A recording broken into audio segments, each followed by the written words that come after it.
formação do feudalismo. Enquanto se processava a formação dos reinos francos, diversos feudos se estabeleceram em toda a Europa, frutos do desmoronamento do antigo sistema escravista e da fragmentação política do antigo Império Romano.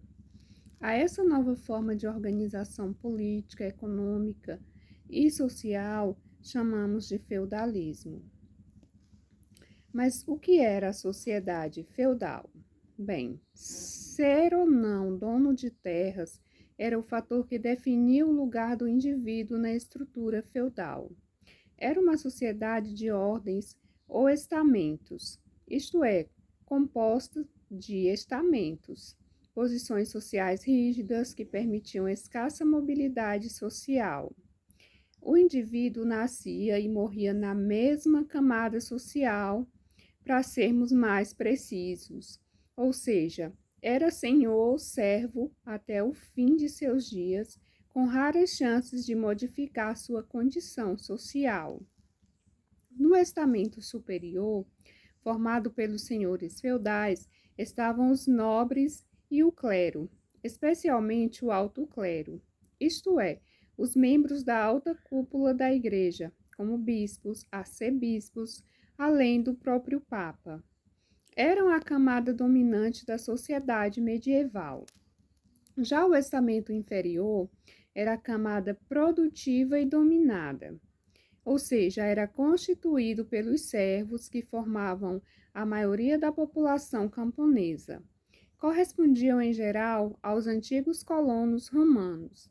Viviam subordinados aos seus senhores, obrigados a pagar vários tributos em troca da permissão para trabalhar a terra e dela tirar o seu sustento, além de oferecer e receber proteção militar.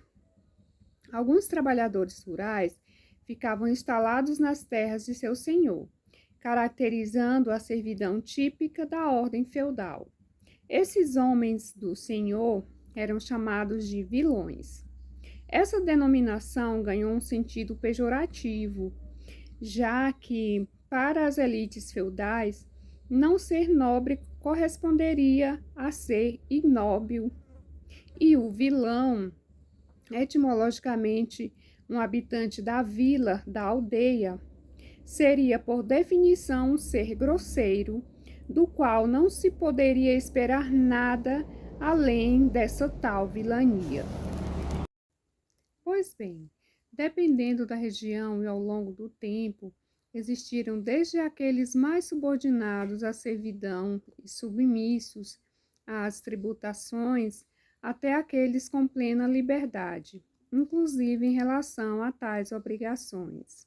Os principais tributos pagos pelos servos eram a talha, que correspondia em geral a mais da metade da produção das terras trabalhadas; a corveia, que era um tributo pago com trabalho obrigatório nas terras do senhor, pelo menos 2 ou 3 dias por semana; e as banalidades, correspondente ao pagamento em produtos pelo uso dos instrumentos de trabalho e das dependências comuns do feudo, como, por exemplo, moinhos, fornos, celeiros e pontes.